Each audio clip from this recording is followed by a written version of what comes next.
UNC football might be without one of its top playmakers to start the season. It'll come down to the NCAA and an appeal from Carolina. WRAL's Luis Fernandez shows us what's next for Tez Walker.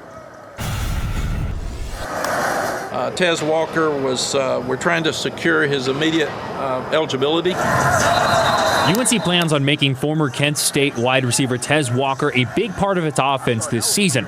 That is, as long as the NCAA listens to its appeal. We feel very, very good moving forward that the NCAA will look at this and understand this isn't a normal case of a double transfer. Walker's football career has been anything but a normal case. He signed with East Tennessee State, but his signing was deferred when he tore his ACL before arriving on campus. He signed with North Carolina Central, but then came the COVID-19 pandemic and the season was canceled.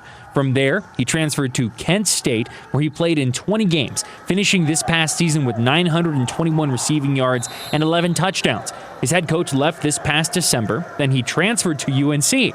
In early January, the NCAA updated its guidelines for second-time transfers, making it more difficult to get immediate eligibility. He enrolled in classes on January 9th, and then the NCAA changed the rule January 11th. Brown said part of the reason he came back to North Carolina was to play in front of his grandmother for the first time.